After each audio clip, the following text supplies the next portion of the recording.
Over a span of 2,000 years, 40 authors on 3 different continents and in 3 different languages penned 66 books, all of which were supernaturally inspired and intricately designed as God's revelation to man. The spoken word of God, living and active, sharper than a 2-edged sword, recorded and bound just for us. Join us on a journey from Genesis to Revelation, all 66 books, the big book, cover to cover. This is Michael Easley in Context.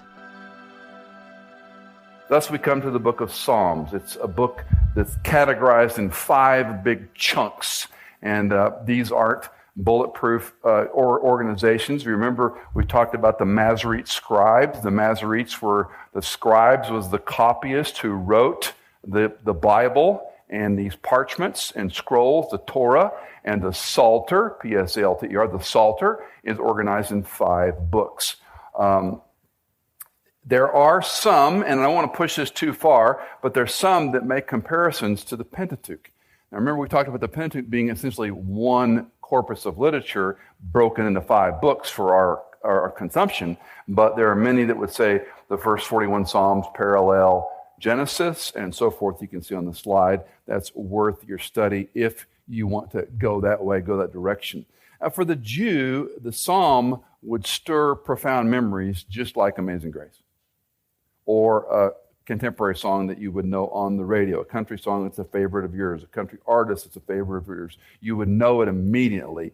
And what we have this challenge because we don't hear the Psalter the way we hear a song today.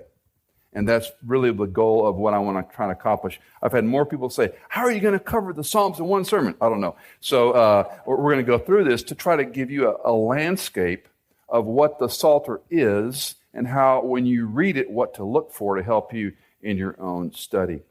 We tend to think of these as 150 songs like a hymn book. That's not wrong, but there's much more to be involved with this. Now, first of all, there are psalms outside the Psalter.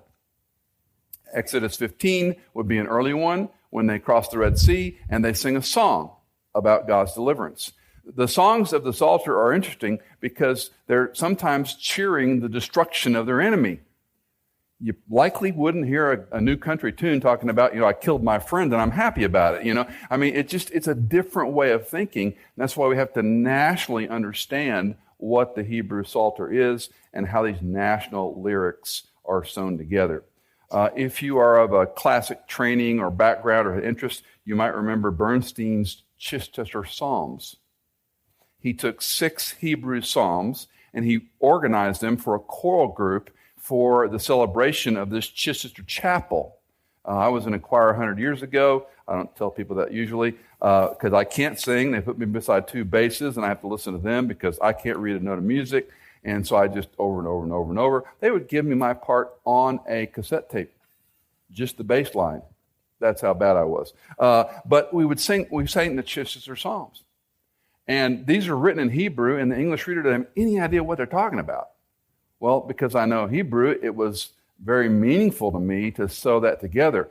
Not unlike popular music versus classical music. It's a very different audience in mind, and not to be snobbish, they both have places. We have a very influential artist here in the room who plays for the National Symphony Orchestra. I'm sure he likes a Beatles tune once in a while, too. It's not like you're snobbish if you don't go across the spectrum, but there are different forms. And I just bring this out. The lyrics were to teach. They were to help Israel remember. They were organized in such a way that it made sense to the Hebrew mind.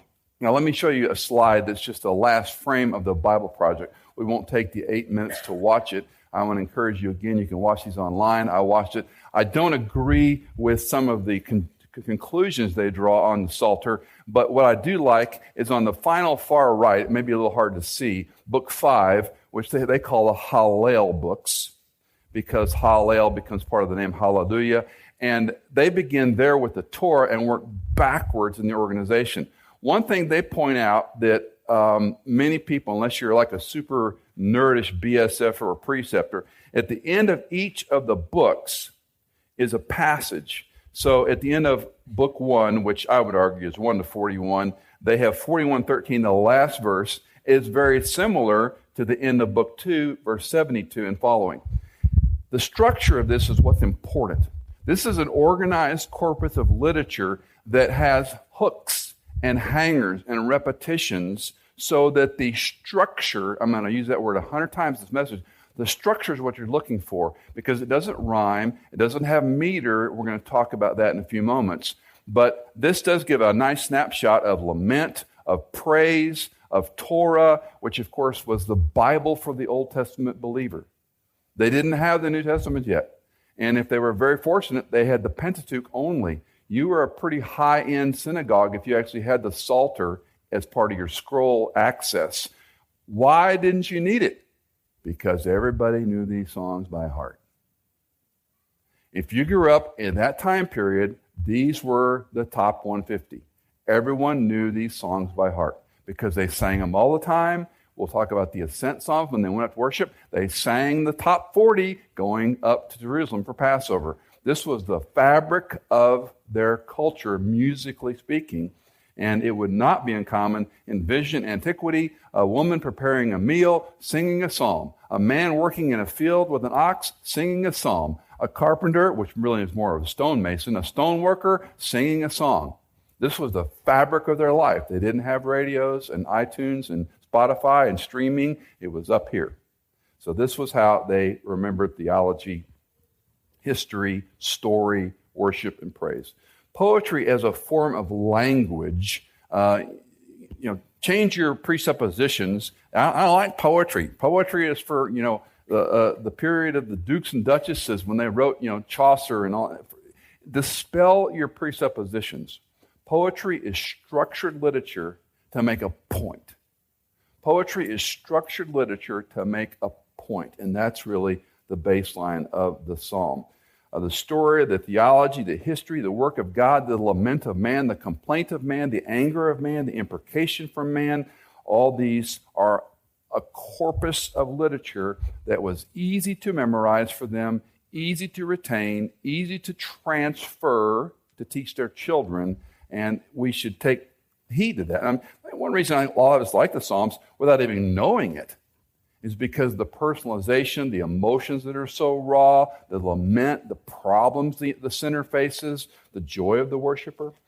One thing, and again, I've studied and taught the Psalms for decades. I love the Psalter for many, many reasons, but one of the things that strikes me every time I open this book is most of these were not written in the temple complex or in the tabernacle or in the worship center. Almost all of them were written in the wilderness. Because when you're alone, when things aren't going well, when you don't have water, when you're in the middle of war, when you're in trouble, you got a lot of emotions raging. And this is where many, if not all, of the thoughts and emotions come from. Looking forward to going to temple. They're not writing that in Jerusalem. They're writing that in the wilderness. So keep that in mind as you open this book. These are songs written in the wilderness. The title is really complicated, and I'm actually not going to take too much time to talk about it. The word psalm, it's a Greek word, psalmos, and it really has nothing to do with the Hebrew title. The Hebrew title would best be rendered the Book of Praises. There's a lot of wordplay going on. There's a word in the Psalter, mitzmor. It occurs 57 times, and that's probably the better title from the Hebrew. Just doesn't work. Turn to Mitzmor chapter 54. It doesn't work. So we're going to stick with Psalms, but just for you Bible nerds, it's a fitting title for the collection. Let's talk about classification and organizing these Psalms. Because there's such a wide range of these things and how they're organized, it's helpful to look at these 5 books under 11 classifications. I'm going to go through these pretty quickly just to give you an idea of some things to look for. These are not hard and fast. You'll find more classifications, you'll find fewer. These are just 11 that I kind of lean on, and they're not bulletproof, but they are accurate. Number 1 is lament. And I have the words individual and corporate at the top of the slide. Some of the Psalms are an individual person David writing a lament, writing a confession, writing an enthronement psalm. Most other Psalms are meant for the nation, for the congregation, we would say. Let the congregation sing. Now think about this pragmatically. If you're writing a solo about an individual story and people learn that psalm, it all of a sudden becomes corporate. Even though it's an individual lament, let's say, if you're going through a problem and you're singing the individual lament or the congregation, it becomes corporate. Understand that? But what you're looking for is this a personal experience or is this a historical recounting? It's just a very helpful way. What am I getting into when I read these short stanzas? Most of the time, short stanzas. And I've put them up there, 3, 4, 12, 13, 22. These would be lament psalms, where the worshiper has a problem or something's going wrong. And maybe it's self-inflicted, maybe it's enemies, maybe it's, why is the temple in disarray? But these were lamentations. Secondly, were praise or thanksgiving. And this is a large corpus within the Psalter. And it's going to, for example, Psalm 8. Most of you know the Fanny Crosby song that tied Psalm 8. Many of these are modernized. General psalms that deal with creation or the nation or historic. Psalm 117 would fall in that category. It's just a general worship psalm. Enthronement psalms are some that I especially enjoy, and this is about the king. And whenever there's an enthronement psalm, you have to look at the layers or the double entendre. What king's he talking about? Talking about David in that context, but ultimately he's talking about the king, the enthronement of Jesus Christ, the Messiah who was to come.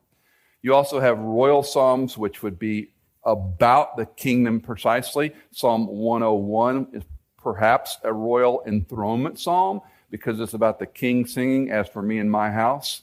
It's one that I've committed to memory. Like Christy, some of these, when you get them, you just get them. And they're very easy to retain and to repeat and remind yourself of these truths. We also have Zion psalms about the holy city of Zion, 46, 48, 76, 84. Any of you Matrix fans? You can admit it. You like the Matrix trilogy. The second one's terrible. Why? The middle one's always bad. Anyway, but what are they talking about? Neo, one, Trinity, Zion. I mean, now the brothers, whose name I will not mention, the brothers who wrote these stories said there was no allusion to the Bible. Well, goodness sakes, I mean, I'm not an idiot. If you're talking about Trinity and the city of Zion, they got that idea from somewhere. The holy city of Zion was the place that you longed for. The Jew today still longs for Zion to be rebuilt. It's sown into the heart of the Jew. So you have psalms that talk of Zion. Worship, wisdom is a very broad category. We mentioned last Sunday that between Job's, Psalms, Proverbs, Ecclesiastes, and Song of Solomon, these encompass wisdom literature. Remember? And so wisdom literature is different from the beginning of the Bible, which was essentially a history. God made man, and this is what happened during the two books. This is what happened historically. A little different perspective on them, but Judges, Ruth, all these books are historical. Wisdom literature transcends history. Some of the wisdom literature might refer to something in the Bible's history, but wisdom literature is a body of literature that teaches universal truth that is timeless and applying at that context and today. Then we have the Psalms of the Law. Christy mentioned 119, the longest psalm in the Psalter. As a bit of a digression, you know what an acrostic is. I had a history professor at Stephen F. Austin named Dr. Calvin Hines, had a photographic memory, scary guy. And he would have these multiple choice answers that would go into double letters. It'd be A through Z and then A, B, B, C, C. I mean, he was torturous. And the exams were like several pages long. And he had this really evil laugh. He'd go when he laughed. It was malevolent. And the answers to the multiple choice would spell out a phrase like, I love Dr. Hines or something. Of course, she didn't know it in the heat of the test. You know, it'd been a whole lot easier if you'd started looking for that kind of stuff. But he was just crazy smart. And he had a question one time, Dr. Hines is a rat, true or false? And I put true. I was going to lose the point just for fun, right? The next test, he says, Dr. Hines is a great teacher, parentheses, you now have an opportunity to redeem yourself, Mr. Easley, Mr. Smith, all in, because he remembered. Well, he used acrostics in a creative, clever way, but we're always too late to the game.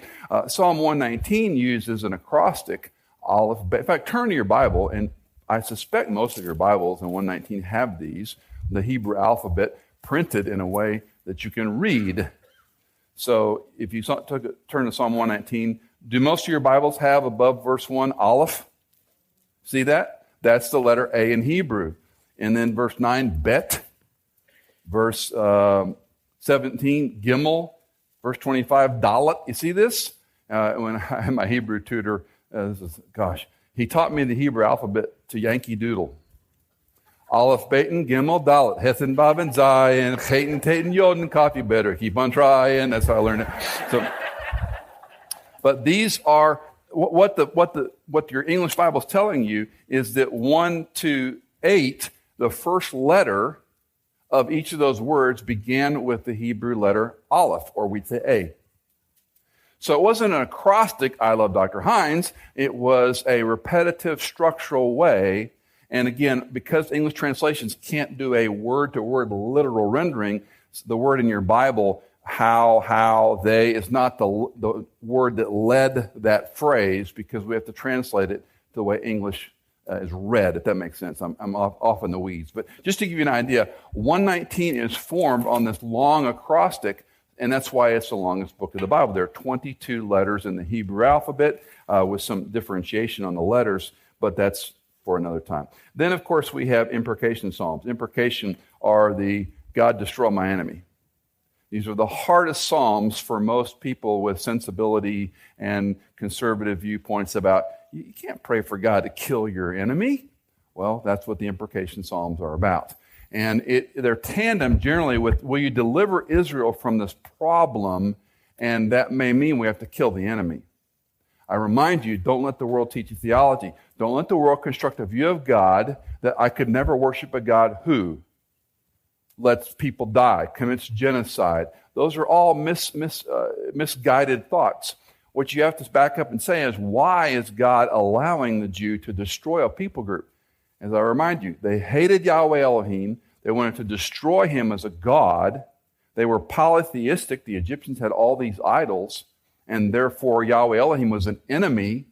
So they hated Yahweh Elohim, and they hated Yahweh Elohim's people. So the way you beat your God is you kill his people. And you show who's God, Yahweh or Pharaoh. That's the whole story of the Exodus. Who's God? Pharaoh or Israel's God? In the end, Pharaoh's army is destroyed. So it seems unconscionable to us with sensibility going, well, how could God allow genocide? Well, there are times in biblical history where if God had not allowed Israel to destroy a people group, they would have been destroyed. Hard to understand, hard to swallow, hard to accept, because we think we know better. Evil is at work. Evil is propagated and motivated most of the time by Satan and his minions who hate Yahweh Elohim and want to destroy all his people. So this is the framework. May not make it easier to swallow the pill, but imprecation psalms destroy my enemy.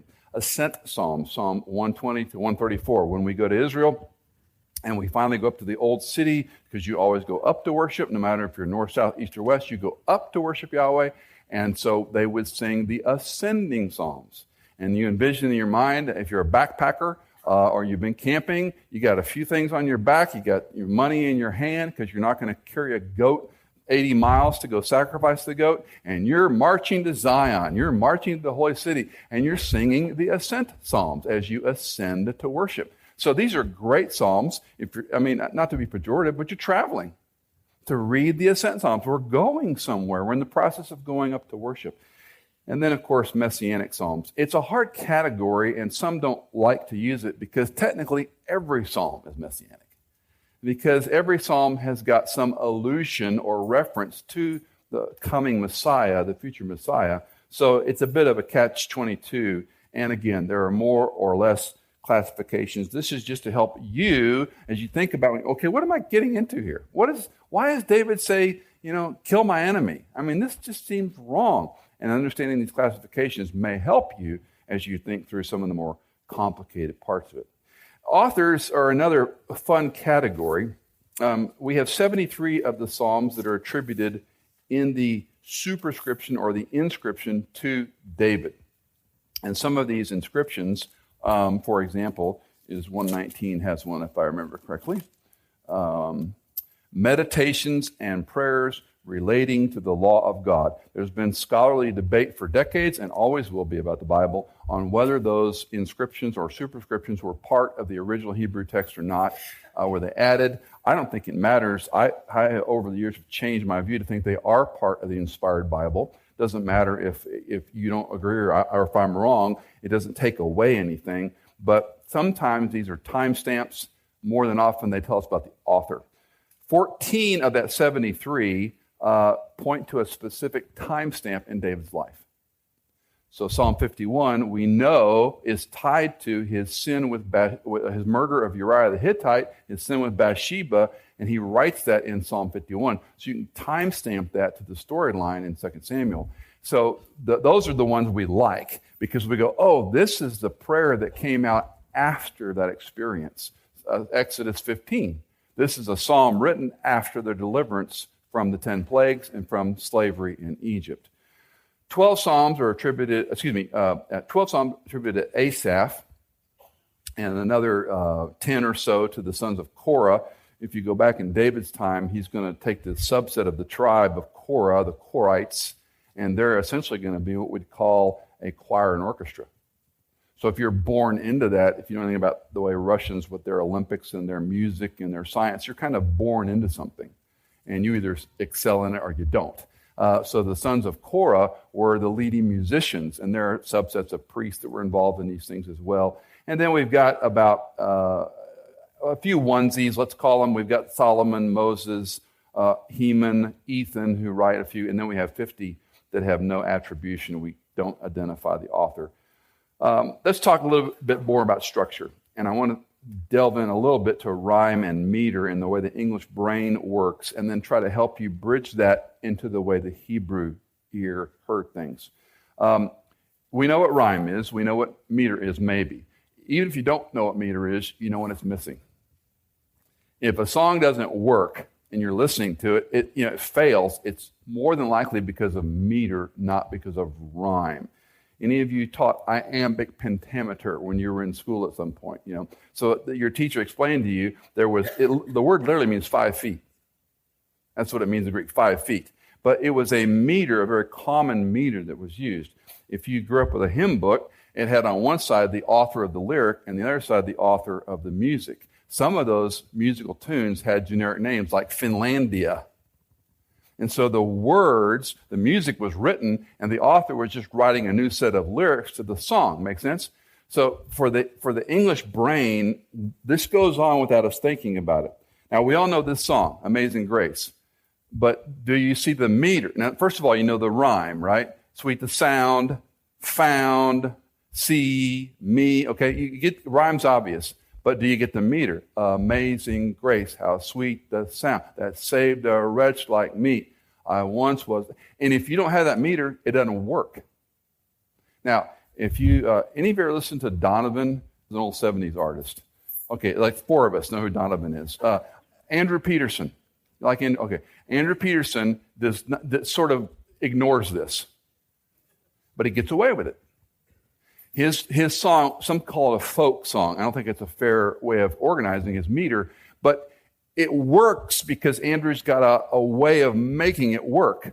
But you don't have a verse and a chorus and a verse and a chorus and a verse and a chorus. You have just the opposite. You have this ongoing storyline. Some of Dylan's early songs were that way. They were just a folk song. And the way he made it rhyme, he just messed up the word. And then it worked because it rhymed. There was an artist that did this a lot, and it used to drive me crazy. She just made up words to rhyme, and it's like, what did it mean? They were on drugs. Next question. It's sort of immaterial what it means.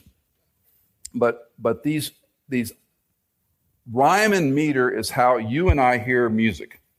It's very simplistic. Some of you who have music majors are dying right now. It's the simplest way to explain it, and that's how I want you to transition to Hebrew structure. We don't have rhyme. We don't have the same kind of meter, but we have an elaborate, exotic structure that we could say is an elaborate meter. Let me show you some of these just to get you started forward. The first is parallelism. Parallelism. It's just what it means. It's when you take an item and you make something parallel around it. I want to show you a slide of Psalm 1 how easy this is to spot. You may have never seen it. You may know it backwards and forwards. But once you see this, you're going to start looking for it when you read your own Bible on your own. Let's read it together. How blessed is the man who does not walk in the counsel of the wicked, nor stand in the path of sinners, nor sit in the seat of scoffers. First thing you notice is 3 negatives. Not, nor. Can't miss it. We're seeing a parallel structure develop. We see 3 verbs. Walk, stand, sit. We see 3 nouns that are parallel. Counsel, path, seat. And we see the final nouns, wicked, sinner, scoffers. Now, this is an easy parallelism to watch. It's not just a simple repetition because there's movement. Look at what the psalmist is saying. How blessed is the one who doesn't walk. He doesn't traffic in the counsel of people that are wicked. So we tell our teenagers all the time, your peer group's really important. You parents that got middle school kids, their peer are more important than your parenting. I'm sorry to tell you. Their peer are more important than your parenting. They could care less what mom and dad say. It's what their peer approve of or ridicule. That's the voice, because they are walking in the counsel, not to be unkind, of the wicked. They're not walking in Christian principles, let's say, for argument's sake. Now, watch the progression. If you're walking along in life, that's one thing. Now you're standing. You've stopped movement. Now you're standing in the path, which is a very interesting parallel. The psalmist is saying, you don't walk in their counsel, what they talk about and think about. Now you're standing in the way, if you will. You're part of the traffic crowd of the sinner. So he's changed this is a wicked culture. It's a wicked set of information coming into our hearts and minds. But the blessed guy, the blessed woman, doesn't stand, doesn't walk, doesn't stand, and then watch this next one, nor sit. What's happened? He's become one of them. He's found his place, and he can take up a seat and cross his legs and put his hand on his face and listen. So what the psalmist is telling you, there's a progression. When you walk and then find yourself hanging out and then sitting, you become part of it. Easy illustration, Abram and Lot when they separate. When Lot separates, he chooses, let's just say, the lush valleys, the more fertile plains for livestock would make sense. And we find him on the outskirts 3 times, then we find him closer in, and then finally we find him and they accuse him. You're an outsider and you're one of us, because he's sitting in the seat of scoffers. He's now part of the system. So this is a piece of wisdom literature that uses parallelism to explain something that's more than meets the eye at the first reading. What kind of sounds the same. But you're looking for progression. Sometimes it's general to specific, sometimes it's specific to general. And the fabric of these structures, literally, I don't care how many times you study one psalm, they will pop, pop, pop, pop, pop. And this is one of the reasons I believe in divine inspiration. Nobody can write like this. Not Shakespeare, not Chaucer, not Hemingway. No one can write like this. And so we see the human author putting these things together, but we see the supernatural guidance of that author's writing when you look at some of these structures. And this is why I so love the Psalter. So every psalm, and that's not hyperbole, uses parallelism. Every single song is chock full of parallelism. So the reason I point this out, when you're listening for rhyme most of the time, and do you like the beat, chicka-boom, chicka-boom, whatever it is, do you like the beat? Can you get pulled into it? The Hebrew is looking for the structure. So you're going to be a good, fully Messianic, Jewish, Hebrew Christian, and you're going to look for structure. You're going to look, number one, for parallelism. Secondly is repetition. And that's just what it is. You say the same thing over and over and over. There can be restatement. There can be flipping these ideas. But this is one of the tools you're going to look for in the Psalms, is repetition. Why does he say the same thing over and over? I envision Psalm 136 as a call and response psalm. That the congregational leader sang the first line, and then the congregation says, his loving kindness endures forever. In fact, we did this in a church we attended in grad school. They would use that type of device in songs, And it would be almost antiphonal, it'd be back and forth, each stanza. And if you've been, it's a wonderful experience to sing that way. When we do the confessional song, I believe, that's one, we're all saying the same thing. We're repeating it over and over and over again to cement our memory. And that one doesn't, if I remember correctly, doesn't rhyme necessarily. It's just a series of declarations. So the song and the meter can get away with not rhyming for the hook, we might say. And again, depending on your background, whether it's Amazing Grace or How Great Their Art or any hymn or, Hey Jude, I mean, it doesn't matter what the song is, you can pull it up because of repetition. So what you're looking for in the Psalter are these kinds of repetitions that underscore what's going on. All right, third then, let's talk a little bit about strophe. Now, this is a little bit of a minor issue, but I think it's important. We typically talk of verses and chapters, which aren't bad references. You have to think about Psalms a little differently. And the reason I use the word strophe is because within the way your Bible is organized, it's not always a verse. Sometimes it's a strophe. It's a very small phrase. And so if you study Psalms and commentaries, you'll start looking for strophes. In other words, little phrases. And so those phrases then, what you're watching for is parallelism and repetition and creative ways of flipping the strophe around and restating the strophe. And the strophes will start to pop off the page at you. If those of you who write music and you're looking for a phrase, sometimes it's called a hook or a smaller phrase or something that ends each line, the Hebrew used strophe mechanism for looking at structure. It's a small thing, but it's an important thing as opposed to a verse or stanza. And then finally, a chiasm or a chiasm, depending on if you're from the north or the south. The letter X in Greek is the letter chi. Christos, the name Jesus Christ, begins with it looks like a stylistic X. If you were in a sorority like Chi Omega or whatever, it was just a big academic X. They took away the stylized part of it. Chiasms are perhaps one of the more fun, enjoyable things to look for when you study the Bible as a whole. You've heard me talk about this last week or 2 weeks. Momentary light affliction produces the eternal weight of glory, and I try to explain it. Let me show it to you graphically. So the first one here is just a silly phrase. Never let a fool kiss you or a kiss fool you. Now, look at it. A, fool. A prime at the bottom, fool. B, kiss. B prime, kiss. See it? Very simple. What the phrase is doing is a perfect chiasm. Never let a fool kiss you or a kiss fool you. You got it? Make sense? Now, let's go a little deeper. Let's look at a big one, Psalm 23. Now, this is, when you look into chiasms, sometimes you can force things. And I don't want to force things. But what I want you to see is a way of, again, I don't get to rhyme and hear the song necessarily, but I can show you these devices are easy to understand, and you'll start looking for them like a puzzle, like a Sudoku or a word puzzle, whatever.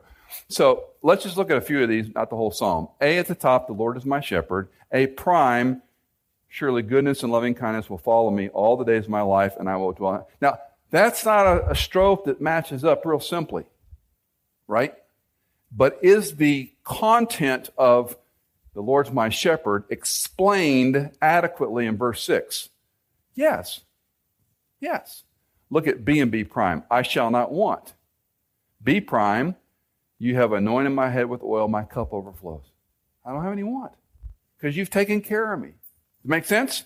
I don't want to go down this too deeply or bore you with it, but I want you to see you can find these in every psalm at some level.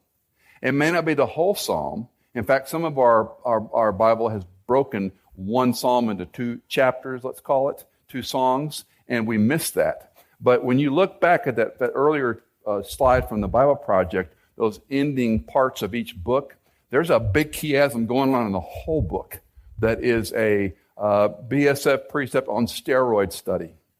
You can spend months on this study to see how the whole fabric. That's why I tell you, when you read the Psalms, this is otherworldly literature. This is not made by, no man or woman could write this on their own. It's just too complicated, and it's like layer upon layer upon layer of structure that starts revealing itself. Now, you'll notice on this particular chiasm, you know the phrase X marks the spot? That's a chiasm. The treasure is buried in the middle of the X on the map. Every pirate movie, every secret treasure movie, right? The point of a chiasm is in the middle of the X. So what you're looking for is the middle of the chiastic structure, which in this case is called F, for his name's sake. Now, standing out there hanging by itself in the wind doesn't sound too exciting. But if you understand, the shepherd is shepherding his people not for his sheep, for his reputation. And that theme is one of the more poignant themes about why God forgives you and me of our sins. He forgives us of our sins for his name's sake. It's his reputation on the line, not yours and mine. We're all sinners. We all deserve hell. The remarkable part is he forgives us, and by forgiving us, we're now aligned with his name.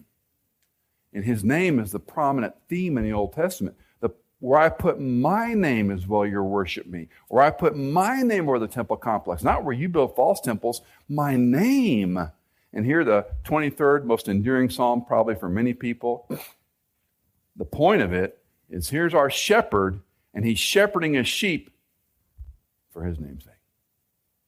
So this is a chiasm. And this is the wonder of the literature that is hard to put in the way our brains think of a song and a meter and a rhyme, but it's a poignant way. And I hope that opens some things up for you. The themes of the psalm are vast, and I really don't have time to cover other than to say some broad stroke things.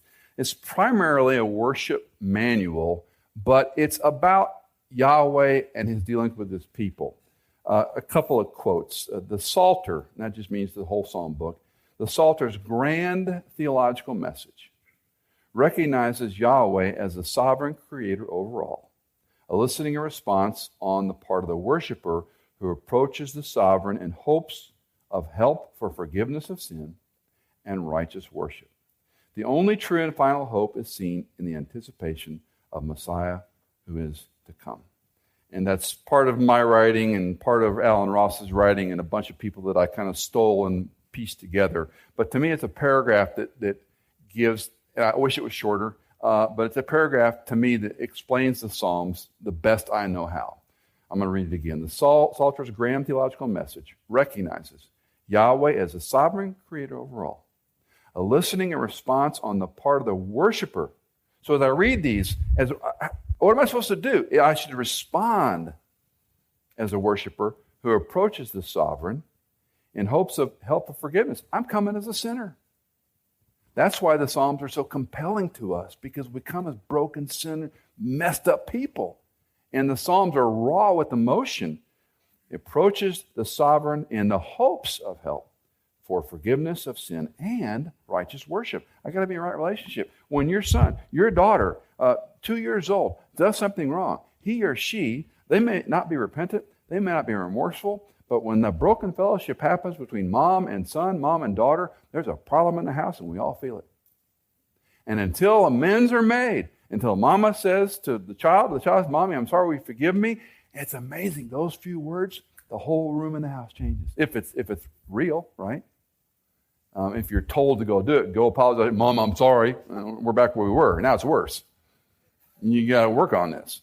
I want to see a response that you insulted your mom, you disobeyed your mom, you disrespected your mom. And we had very hard rules in our home about disrespecting their mother. I would do this little ritual with my son in particular. He would just give mom stuff all the time. And I used to call this armchair parenting, because I could literally not get out of my chair and pull this off. I'd be reading the newspaper, back in the day when I read newspapers, reading the newspaper, my iced tea, and he'd be at it with his mother in the kitchen. And I'd say, Devin? And finally, yes. Devin? Yeah, Devin? Yes, sir. This is all scripted, okay? He knows the way to answer these questions. Are you arguing with your mother? Are you arguing with your mother? Yes, sir. When you argue with your mother, who are you really arguing with? You. Do you want to argue with me? Do you want to argue with me? And I'm going to hear this, no, sir, or I'm going to keep asking the question. No, sir. What do you need to do? Apologize to my mother. And are you going to do it? And I said, what do you need to do? And this was 3 or 4 times, the same drill. It never happened easily. And then he would say the appropriate words, and I never had to get out of my chair. Armchair parenting, wonderful thing. Because when the sinner wants to relate to the system of the family, you got to be forgiven. You got to acknowledge your problem, or it's a tense, the whole household is tense because mom is upset with so-and-so, or the daughter's mad at her daddy for some reason. And until that's reconciled, there's tension in that home, right? Same is true for the worshiper. We come in hopes for forgiveness of sin so we can have righteous worship. So we can relate to this sovereign the way he intended. The only true and final hope is seen in the anticipation of Messiah. Somebody's got to come and fix this problem. That's why I love that paragraph so much. William van Gemeren, a Dutch Reformed scholar, has written a multi-volume set on the Psalms, and he says Psalms are a cross-section of God's revelation to Israel and Israel's response to God. I agree with that. It just sort of falls flat with me emotionally. Okay, but it's a good summary of what the Psalter is about. God deals with man the same way today as he did 4,000 years ago. Human behavior has not changed. We fear illness. We fear death. We fear being betrayed. When we sin, we feel miserable about our sin. If you don't, that's a bigger problem.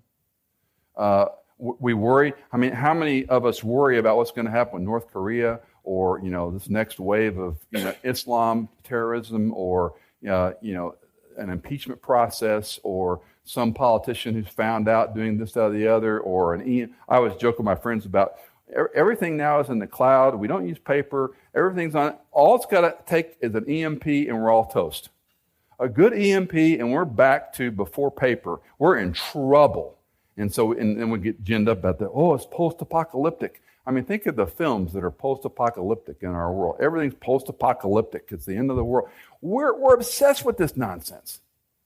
No fear is unique. They worried about the national enemies they had. They worried about relationships. They worried about their children. They worried about their home, their wealth, their livestock. They are no different than you and me. And God's inspired pen put this 150, let's just call it song book together, so you and I could memorize the top 40 and know them by heart in our heads and our minds, so that when, not if, we have those emotional experiences, when, not if, we're betrayed, when, not if, we're in conflict, when, not if, we sin, we have someone to turn to who will listen and who will answer. If you're a Lewis fan, C.S. Lewis said that pain was God's greatest teacher. It was God's megaphone to man. When you're in pain, the Psalms will come alive. It's amazing how many people will turn to the Psalms when they're in physical and or emotional pain. And that should tell us something about the book of Psalter. Nothing really has changed. The ancient expedition of our ancestors is our current excursion. The ancient expedition is our current excursion. What they went through should teach us. If we don't learn from their lament, their praise, their imprecation, their petition, their thanksgiving, their enthronement, if we don't learn from what they experienced, we're the ones who have lost, because they've been there. When I was in college, I had a double major under Bachelor of Science Education, and one of the areas of emphasis was disability. And I remember taking these courses on the psychosocial aspects of disability. And I had a professor that talked about this particular type of disability. And he said, and the simple way of explaining it was, if you became blind as an adult, who do you want to talk to? A person that's never been blind, a person congenitally blind, or a person who was blinded later in life? You want to talk to the person who was blinded later in life. If you lose a leg because of the complications of quadriplegia or paraplegia and gangrene, you lose a leg, who do you want to talk to? Somebody that's lost a leg and got a prosthetic. This is simple math. The Psalms are there. It is a wealth of wisdom information rife with emotion. Those of us who love country music, we love a good hook, we love a good story. I've been trading emails with people on this guy that wrote "Don't Let the Old Man In." It was a Clint Eastwood line. He said it was who was playing golf with him? Toby Keith was playing golf with him, and he was 80-some years old, and next week he was starting a movie, and Toby says, "How do you keep going at this age?" And he goes, "You don't let the old man in." And he went home, and that was a hook. And that became the song. And if you haven't listened to it, you should. It'll make you cry. I mean, it'll really make it's a great song. And it was just that one. Why? It's a common condition, emotion that people go through. And it resonated. As we get older, some of young folks don't think about it. Fine, enjoy it while you have it. But when you get older and everything you wake up in the morning aches and, the problems are insurmountable, you don't let the old man in. Well, biblically, you do the next thing. Biblically, you live by faith. Biblically, you profess what you believe and you continue to execute it. Let me end with just turning to Psalm 116 if you have your Bible. I often use this in funerals. Precious in the sight of the Lord is the death of his godly ones. That God cares about even when we die. But these first couple of verses, let's read it together. I love the Lord because he hears my voice and supplications, because he has inclined his ear to me. Therefore I shall call upon him as long as I live. Let's just stop there. If you just memorize those two strophes, let's read them again. I love the Lord because he hears my voice and my supplications, because he's inclined his ear to me. Therefore I shall call upon him as long as I live. What's the psalmist saying? Because God hears me, I love him. I love him because he hears me. And if for no other reason, the fact that he hears me, I'll call upon him as long as I live. Isn't that a great encouragement? Because sometimes we don't get answers. Psalm 25 doesn't end with an answer. We don't know what happens. There are a lot of unanswered questions in life. Maturity is recognizing most of your why questions are never going to be answered. Why did my child die? Why did my husband die? Why was I sued? Why did I lose this money? Why does my child have these challenges and problems in school? Why is he or she bullied? Why doesn't my wife enjoy sex as much as I do? Why? You'll never grow up. Maturity is when you say, most of my why questions won't be answered. This is not a question. This is a statement. I love God. And I love the expression, because he inclines his ear to me. It's the anthropomorphism. It's like God cups his hand over his ear and bends down, listens to his children's prayers. I love the Lord because he hears my prayers, supplications. Just because of that reason, I'll call on him all of my life. You ought to pray more. That doesn't help me. That helps me. Why do I call upon God? Because he hears me.